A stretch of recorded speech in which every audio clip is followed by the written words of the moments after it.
I was in such a state of numb, cut off from my emotions. It was too painful to really experience this intense, burnout and intense panic that I was feeling at work all the time, Mhm. that I had cut myself off from basically feeling anything. All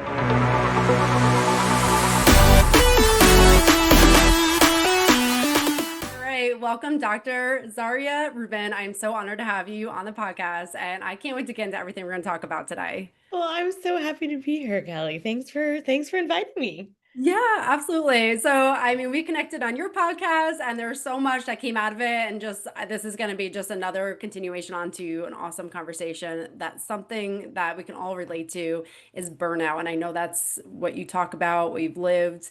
And I would love to just start there because it's something that so many of us have experienced, or maybe are experiencing some of the symptoms, or we're not aware that's actually burnout. Can you talk about your story and how it showed up in your life? Sure. Yeah. So I love that intro, and I think that you already touched on a very important point, is that I think so many of us are struggling with burnout and almost none of us realize it. Mhm. So I have yet to find a person who said to me, I was going through all of these things and I knew I was burned out. That's never how the story goes. The Yep. story goes, I had no idea I was burnt out. I just thought this was normal, or I just kept going until XYZ, until something happened, until a major medical issue popped up, or until a major sort of event woke Mhm. me up. And that's basically the story that I keep hearing, and that's my story as well. So I think if you had asked me, because I my first burnout was in 2007. So if you had, or 2006 actually. So if you had asked me then if I was burnt out, I would have said no. Mhm. I'm just really stressed and I'm working really hard, and I'm just, this is what adulting feels like. So I was, quote unquote, living the dream. So from the outside looking in, my life was incredible. Like, I was finishing all of my medical training. I had gone through 4 years of pre-med, 4 years of med school, 5 years of residency, 2 years of fellowship. I had worked a little bit as a neurologist. So I was finishing my fellowship at Columbia in New York City. I was working at this top hospital, living in New York. I mean, everyone thought I was living the Sex and the City life, but really I had a very tiny apartment and much, fewer shoes. But it was like every day I would wake up and it would feel awful. I was so exhausted. I was just bone tired. And yes, medicine is an exhausting and punishing and unforgiving kind of career, but it was beyond that. And I didn't feel like I could keep doing it. I sort of thought to myself, how can I keep doing this for another 30, 40 years? I Mhm. can't even do it for another day. Yeah. And my mental health was really kind of hanging in the balance. I was probably binge drinking a little more than I should have been on the weekends. Every morning when I would go to work, I would have to take the subway, and I would jokingly stand on the platform and say to myself, should I get on it or jump in front of it? Mhm. And that's pretty serious, but I ignored all the warning signs. I ignored, like, my heart was always racing. I was always anxious. I was having terrible sleep, nightmares all the time.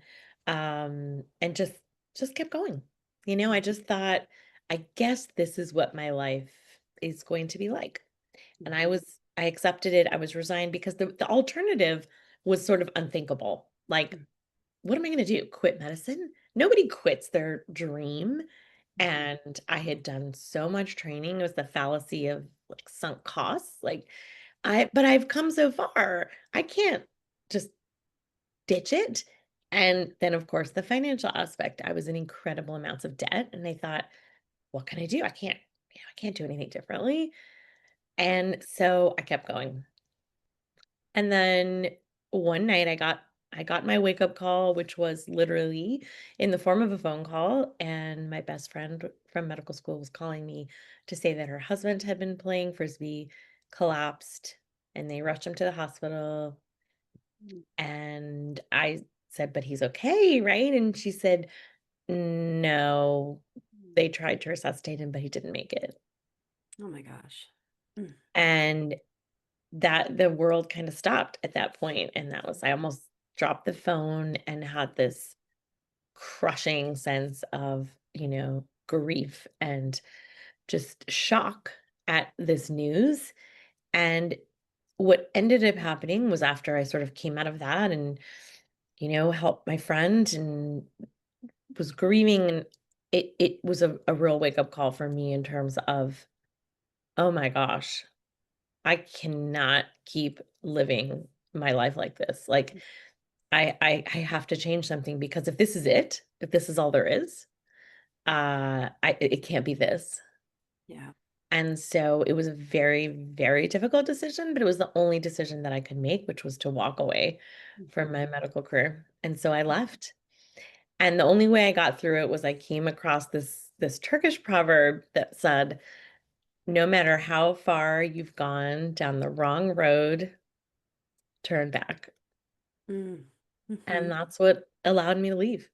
But I'm not gonna lie and say that it was easy to do that. It was a very difficult, because it's all wrapped up in identity, because I think that for a lot of us, like, our work is more than just a job. It's Mhm. who am I if I'm not a doctor? So I had to begin that process of figuring that out. Yeah. Oh my gosh. Thank you so much for Yeah. sharing. It's something that, we all have maybe a different version of that, but can so Yeah. relate to what you were experiencing and the complexity of it and that depth of do I or don't I, and what does my future look like if I Yeah. stay? What does my future look like if I don't stay? And each one can feel scary in its own right. I was like, you know what? I have to jump off the cliff, and Mhm. hopefully there's a parachute somewhere. I Mhm. don't know that there will be, but there's no other option. It felt like, it was like being chased by Yeah. lions, there's a cliff, and you're like, okay, well, Yeah. here we go. Right, absolutely. In that decision, how much guidance did you seek inwardly versus like externally? Like, did you seek out guidance outside yourself of like what the right decision is, or was it really just like a personal endeavor? It was, I had to speak to the people in my training program, and my program director was fortunately an incredible man who was very supportive of Mhm. my decision, actually, because I was really torn apart by it. And of course, family and friends, and I did seek some professional help, but they weren't that helpful. I think that they couldn't wrap their head around what I was doing. And so eventually I just had to make the decision for myself. It was one of those decisions where it wasn't a decision. Like, it was taken out of my hands. Of Life became so surreal at that point that I was pretty much single-minded and single focused, that this was the only thing I could do. There was no other option. And I haven't really looked back or regretted it. And Mhm. it's been almost, 20 years. Mhm. Yeah. Yeah, that moment after you made that decision, what did your life look like at that moment?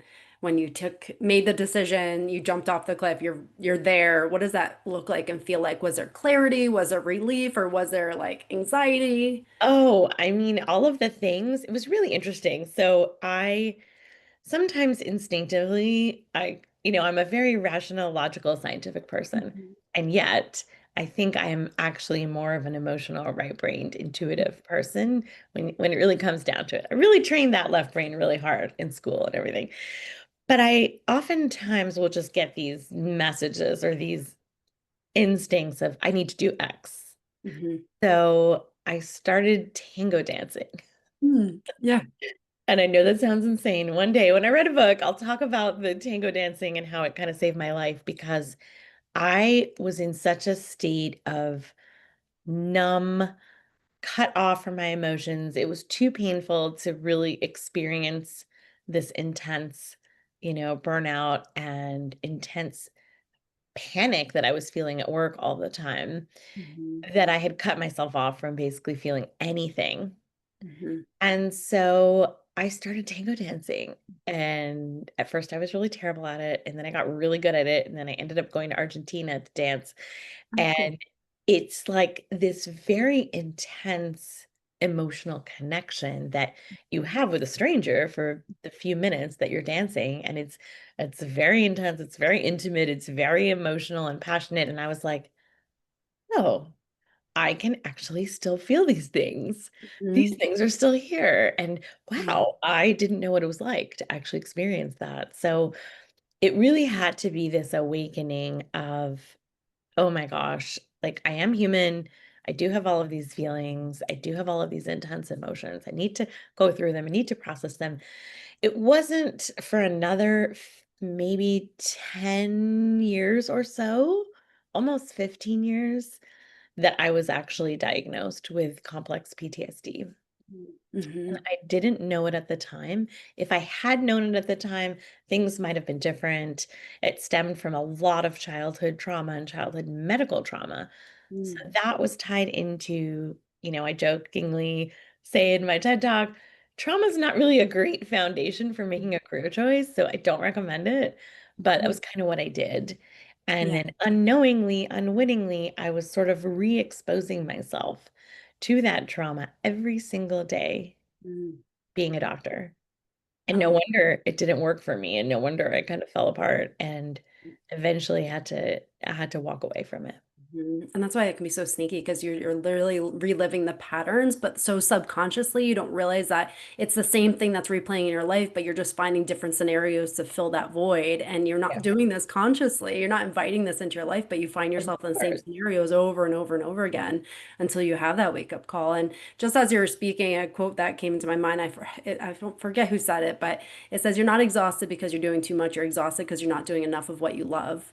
And Mm, when you talk about the tango yes. dancing and like drawing into things that are giving you life, breathing life into you, that is like the true essence of life. Like we're not meant to just go through the motions in life, we're supposed to experience it. So I just love that you invited that into your life. Yeah, I think that it was a combination of the trauma and also, I came from a family of creatives and artists and, my mother and my sister, they're both actors and Mhm. writers and I watched my mom struggle uh in life and we didn't have much and there was every day was a struggle and I vowed as a young child, I'm not going to do this. I'm going to pick a really dependable, secure career that where I won't have to be constantly worried about money and panicked about Mhm. money. However, I was disregarding the fact that I'm actually a creative person. I'm Mhm. not a scientific person. I mean, Yeah. I've become one and that part of my brain, like I said, it's definitely there.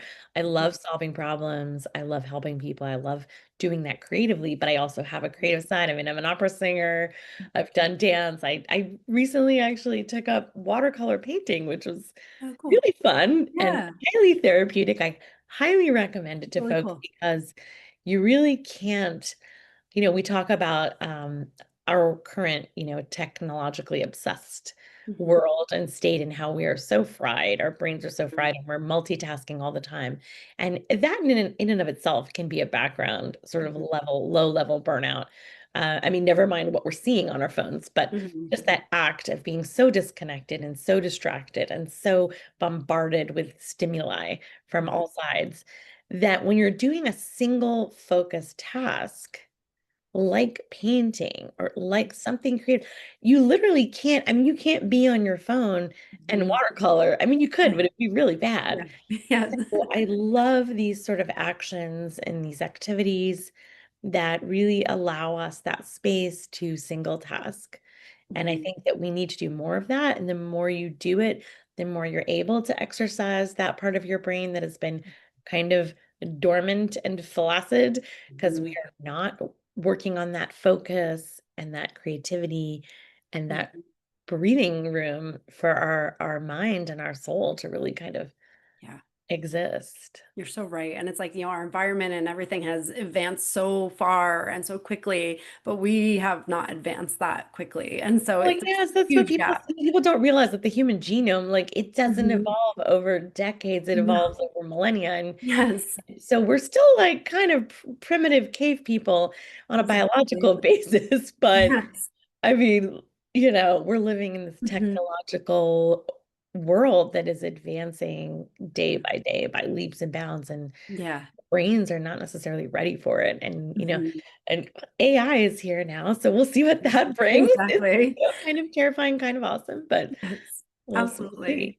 I would love for you to dive into that a little bit more because for someone like who's very much relating to your story, that like high achiever, go-getter, grinding, how did you get to a place where it was like go, go, go, go to a place where you could be more mindful and have those single tasks to really focus on? Can you talk about that evolution? Because that can be really challenging for somebody to get into that space.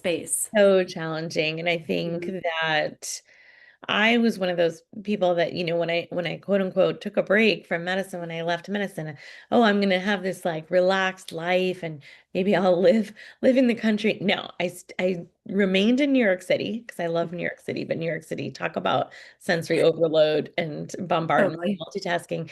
And then I ended up going to work at a startup, Hmm.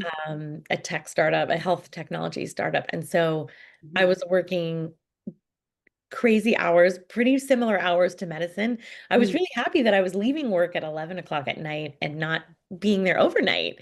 So I thought this was great. I was like, this is the life. But I just did keep grinding and I Yeah. did keep pushing myself because it actually felt familiar. It Hmm. felt comfortable. And I think on some level, physiologically, I was addicted to stress and to Hmm. high cortisol levels. And so I sought them out and I kept going and I kept going and I kept going. And that persisted for a while. It actually didn't really change until I had a baby. Hmm. Hmm. And because then after that, I ended up working at a pharmaceutical company and worked in industry for many years and became an executive and was, working crazy hours and traveling and all of these things. And, the business world has definitely got its Yeah. quirks and cutthroat moments. And so I was really in a very stressful environment. And so I kept putting myself from stressful environment to stressful environment Hmm. to stressful environment, had a baby, everything kind of the wheels fell off, uh, Hmm. had all kinds of postpartum issues, ended up with autoimmune disease. Hmm. And that was another huge wake up call of like, okay, whatever I'm doing is not working Yeah. anymore. It Hmm. worked for a while. I pushed myself incredibly hard in my teens and my 20s. And did it work then? I mean, no, my mental health was in the toilet, but physically I got through it. But Yeah. I couldn't understand. I was so healthy and I was eating all the kale and doing all the exercise and doing all these things. And then I realized that it was the stress that was killing me Mhm. and Yeah. that was triggering all of these things. And so I had to drastically change my life. I Hmm. had to take a step back. I started meditating. Hmm. I had always avoided meditation because I used to say, "Oh, I'm too stressed to meditate." That's So, ironically, I kind of forced myself to do it. It was one of those intuitive things where I know this is what I need because it's the hmm. opposite of what I want. Hmm. Yeah. And so I started meditating. This was back in 2018. Hmm. And I have literally, I can show you my Headspace stats, which my husband makes Hmm. fun of me for because he's like, you're literally gamifying meditation and like a competition to you. Like that's the word, that's like the antithesis of meditation. But I have meditated every single day since 20. Amazing. Wow. I have not missed a day. It just became part of my life, and I Hmm. do it at least once a day, if not multiple times a day. It's Yeah. super easy. I know folks sometimes find meditation daunting or intimidating. They think of like a Buddhist monk sitting on a cushion in silence for Mhm. an hour. It doesn't have to be like that. And it can Yeah. really be as simple as I think when I started, I was doing a minute, Hmm. between 1 and 3 minutes a day. Yeah. And I love Headspace because it has all of these guided Mhm. meditations, so that someone is talking you through it. Mhm. And he's really wonderful. This guy, Andy, who used to be a monk, Mhm. he's like talks you through it. And so you can really start small and you can build incrementally on that. And it really helps you to focus on your breathing. It Mhm. helps you to release, your thoughts and all the intense control that we exert sometimes on our thoughts or our worries and just let them go. They often use the analogy of a blue sky Mhm. and that clouds will come and go. And don't get hung up focusing on this one particular cloud and obsessing over it because it's going to pass. And then another Mhm. cloud will come and they will come and go and come and go. And the blue sky will always be there. Mhm. And I think that's a great metaphor for, Mhm. life. And so, yeah, I think that definitely making some intentional choices and changing my life and living really differently. It was not easy. I mean, I'm definitely a type A, overachiever, perfectionist kind of person, eldest daughter, all of those things, but I really had to drastically change my life because I had no choice. My body gave me no choice. And then after that diagnosis, I ended up having a lot of mental health issues and eventually had a crisis and turned out to be diagnosed with a complex PTSD. And that was the year before the pandemic. It was Oh a my few gosh. months before the pandemic, Mhm. actually. Wow. So bizarrely, by the time the pandemic came around, I was pretty good. Yeah. Calm, I was meditating, and Yeah. everything was under control and addressed. And I was like, Mhm. okay, I can handle this now. Yeah. Whereas I think if it had happened a few years before, it would have been a really, Mhm. really much more traumatic than it already was, for Yeah. all of us, because we did all go through Absolutely. the collective trauma from that we're still Absolutely. coming out of, you Yeah. know, Oh, absolutely. Yeah, it's still impacting people today for sure. And, so appreciate you our sharing that kids. because when you have the resources and the tools, even if the external world is crazy, you can come back home to yourself and be able to regulate yourself. But when you don't have those tools, even the smallest things can throw you off. And especially when you're going through big things, it's Yeah. really catastrophic when you are experiencing that without any resources to help yourself. Yeah.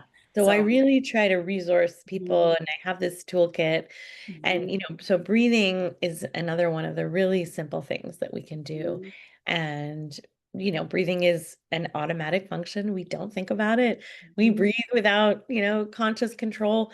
But the cool thing about breathing is that you can also consciously control it. mhm. So Yeah. there's these two ways of thinking about breathing. And when you consciously approach breath, and try to slow things down and breathe deeply or breathe in specific patterns, we are activating that parasympathetic nervous system, which Mhm, slows things down because when we're in that constant sympathetic overdrive of fight or flight or freeze or fawn or those intense levels that we're not meant to live at, we mhm, really need to switch over to the other half of our nervous system, which is the mhm. rest, digest, calm Yeah. off, and that allows us to do that. So meditation, Mhm, breathing, going for a gentle walk, like being in mhm, nature, different things that can help calm you down, certain types of music, vibration.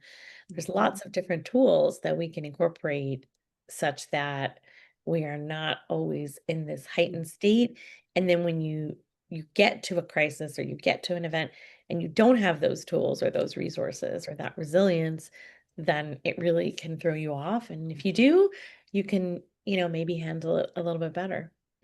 Absolutely. It just gives that bigger buffer system of when things do happen, which will inevitably happen because it's life, that you can buffer it better without Yeah. having these big peaks and valleys that you have to dig We're out. gonna have ups and downs. I have a Mhm. middle schooler. We Yeah. have drama going on, and Mhm. I think ordinarily this drama would have really thrown me off, and I would have gone into a Yeah. spiral and panic Mhm. attacks and things. And now I'm like, it's okay. We're gonna get Mhm. through it. It's, Yep. teenage stuff, preteen stuff. She's Mhm. only 11, but we're Yeah. already dealing with the tween teen stuff. And Mhm. so, Yeah. but you gotta breathe through it and you have to model that calm Mhm. for your kids because they see us very Mhm. heightened and freaking out, and that makes them feel unstable, or they learn that's how they're supposed to react. Right. So I Absolutely. think it's really good to model that for our kids too. Mhm. Yeah, absolutely. And Milet talks about that. Most things are caught, not taught. And so you can teach your kids all the right things, but they're going to catch how you are actually behaving, the self-care that you're doing, the integration of those Mhm. skills. They're going to see that and model that. So it's so powerful because I think this is a big sticking point, especially for moms, where you have that guilt of like, I don't have time to take care of myself. I have to take care of the kids. Mhm. But you truly are taking care of your children when you are taking care of yourself. It's so powerful. Yeah, if we could really teach moms one thing is that if you don't take care of yourself first, you will Mhm. not be able to take care of anyone else. And I Exactly. mean, yes, there are moments and there are seasons when you have a Yeah. newborn at one, and okay, you're not necessarily going to be taking care of Yeah. yourself that much, but I mean, you still have to. You still have to Mhm. get sleep. You have to get, food and water. You can't. I mean, Mhm.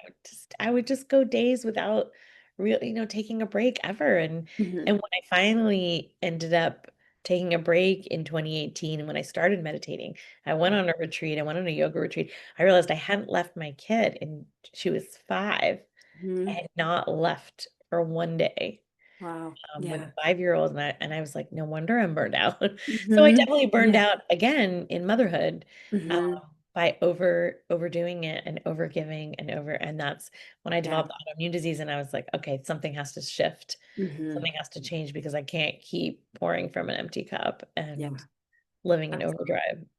Absolutely. One thing, It's not good for my kid. what was that? No, it's just not good for me. It's not good for my Oh, kid. absolutely. No way. Yeah, 100%. And one thing I want to go into, because we talked about like how it's so subtle, you don't even realize you're burning out until you do hit those walls and those big health things. In Yeah. hindsight, looking back, what were some of the signs that you might have missed during the journey that now you see, oh, that was a sign of burnout? Yeah. Be Yeah. someone who's in the middle of it. So there are three classic hallmarks that make up the definition, the pillars of burnout. And this was, based on research and the coining of the term in the 1970s by Dr. Herbert Freudenberger and Dr. Christina Maslow. So number one is exhaustion. Mhm. And so I think it's often very hard for us to separate what is sort of normal exhaustion and Mhm. what is burnout exhaustion. And now, Yeah. obviously when you're working in medicine and you're doing night shifts and you're doing overnight, you're working for 30, it's changed. When Hmm. I was in medicine, we would still do like 36-hour shifts, and Oh my it's gosh. so no wonder you're exhausted. So you Yeah. sort of rationalize it and you justify it. And same with motherhood. If you're up all night with a newborn for months and months and months and months, you're going to be exhausted. Hmm. But this is sort of different. It's like a bone tiredness, an inability to get out of bed. Hmm. Rest doesn't necessarily help. So it's not something that, well, if I just take a break this weekend or get a better night's sleep, or, oh, I'm going to go on vacation and it's Hmm. going to help. And so I think I would take these vacations to try to restore and recharge and kind of escape from my life. And I would be so exhausted when I was coming back, and I would really dread coming back. Like I didn't feel refreshed. I wasn't ready. I was like, I'm not ready. I can't go back. I can't do it Yeah. again. So I think that profound exhaustion is number one. Number two is a tricky one that I think a lot of us ignore, and it's hard to wrap your mind around it sometimes. And that is cynicism Mm. as it relates to your job or to your caregiving. And Mm. you can develop something called compassion fatigue, Mhm. where you're actually no longer able to feel compassion about the people you're supposed to be taking care of. And it's mostly healthcare workers that this happens to, but also, people in other professions like army or police or certainly teachers. A lot of people fall prey to this. And so I should have noticed that. I Mhm. didn't. Mhm. I was very cynical about everything, and you start to lose hope and lose trust in the organizations that you work with. Maybe your values no longer feel aligned.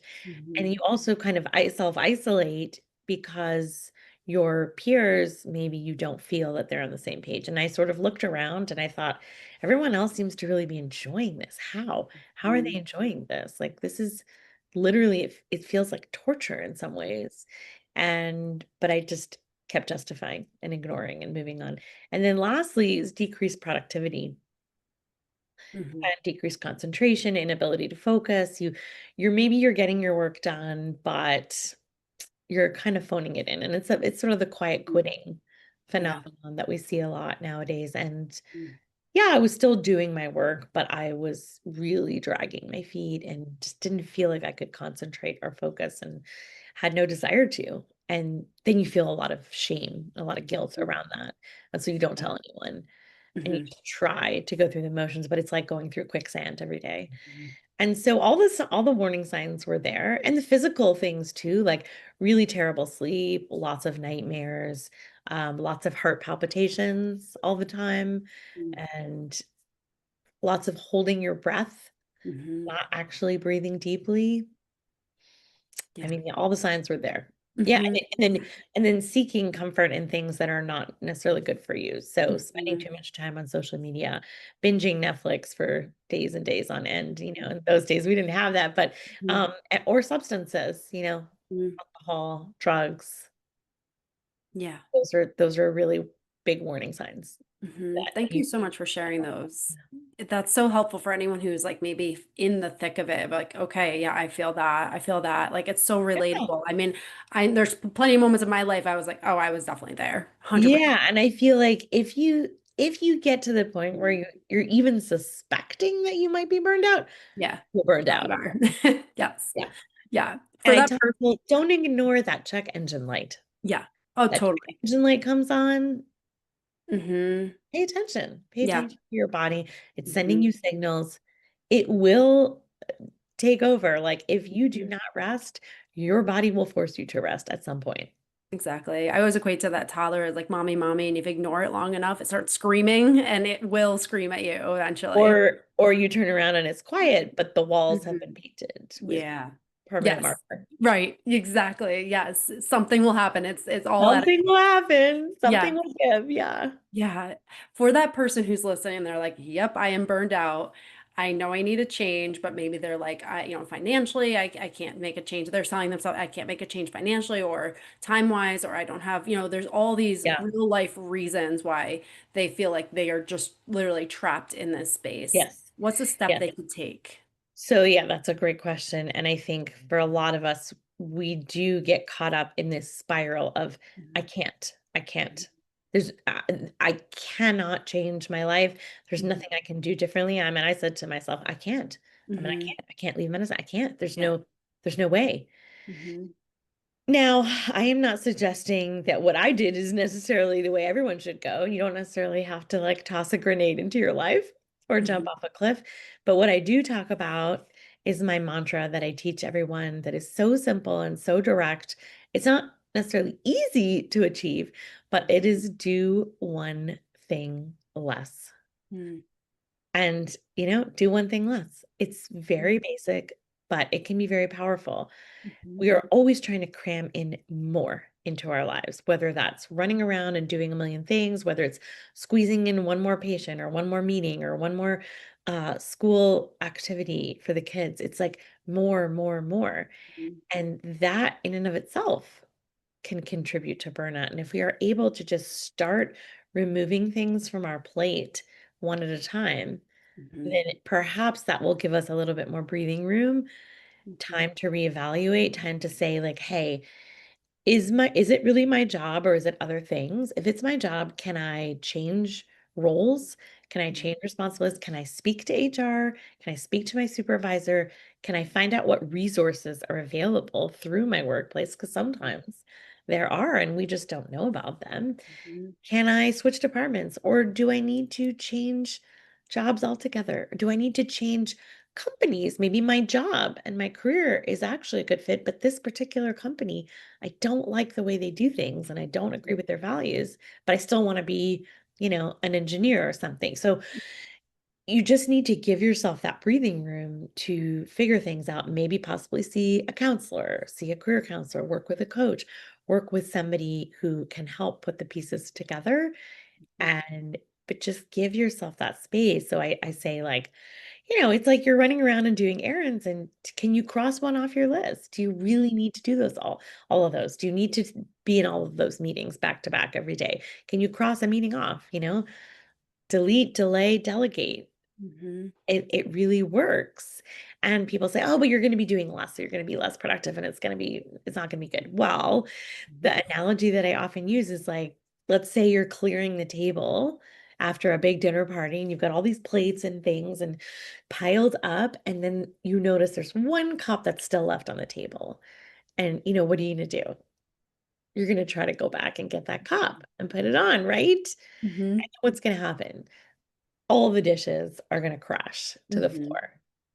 And then Yeah. you're gonna be spending all of this extra time sweeping up broken glass, cleaning Mhm. the floor, ordering new dishes. I mean, it's gonna Mhm. create so much more work, but if you had just left it on the table, if you had gone to the sink and then gone back, made a little short second trip, just Mhm. it would have saved you so much, and I think that's sort of the principle and the concept. It's about prioritizing, being intentional, what Mhm. is really important and critical, what matters and Mhm. what's really contributing to outcomes or efficacy or success, and what is just extra work that we're piling on ourselves. Yeah, it's a really great tip and just so useful because it's so actionable. It's just that one thing. It doesn't feel like you have to Yeah, overhaul your whole life. It's it's just that one doable. thing. It's It gives doable. you And a if you foothold. start there and you Hmm. see what that feels like, oh, Yeah. this feels good. I'm going to do Mhm. tomorrow, I'm going to do two things less. And, Yes. just Right. find that balance, figure out Hmm. what that tipping point is where you are doing the things you need to do and what needs to get done, but you are still prioritizing your physical and mental health Hmm. and allowing yourself that space to Yeah. breathe and to exist as a human being, not a human Hmm. doing. Exactly. Yeah, which can it's such a trap so many of us get into. We just get into this busyness and then it's like January becomes June and then it becomes the next year and the next year and you look back and you're like, where have I been? I haven't even lived. It's Right. And when easy. people say, "Oh, how are you?" "Oh, busy." Like I'm really, really busy. Right. Like it's an honor. Like, It's a badge of honor yeah. and that, Hmm. we're just, oh, it's like hustle and busy and Yeah. so busy. And so I stopped saying that. I'm like, Yeah. oh, things are good. We're getting Hmm. through it. I mean, well, nowadays I don't say things are good. I say, oh, I'm getting through, Yeah. each Yep. day. And, Yeah. It's but so it's not important to have always that easy. authenticity. Yeah. Like Yeah. we're all And going I through have to something. like put limits on my calendar. I Yeah. can't do back to back to back, Hmm. Yeah. patients or interviews all day long. It's too much. You need a little bit of a break. Yeah, absolutely. One thing I would go into like a little deeper because I know you talked about a lot of these patterns were like stemmed from your childhood. Yes. How did you navigate like understanding your belief system and then rewriting some of those beliefs that maybe you held on Oh to? boy, how much time do we I have? know it's a that's a question. So I Yeah. I of course did a lot of therapy Mm-hmm. and a lot of talk therapy as well as somatic resourcing and trauma therapy. And Yeah. so I highly, highly recommend if folks are dealing with complex trauma or PTSD, please seek out a trauma therapist Mm-hmm. because a regular therapist, it's not enough. Mm-hmm. And then I also engaged in a technique that was I had never heard of. I didn't know whether it was going to work or it wasn't. I was very skeptical. But it's called neurofeedback. Mm-hmm. And it was a really interesting technology where they place electrodes on your brain. It's non-invasive on your scalp, not Mm-hmm. on your brain. Yep. And you listen to this bizarre music and they monitor your brain waves, kind of like like a minimal form of an EEG. Mm-hmm. And they look for patterns in your brain waves that indicate, stress or anxiety or, dysfunctional patterns.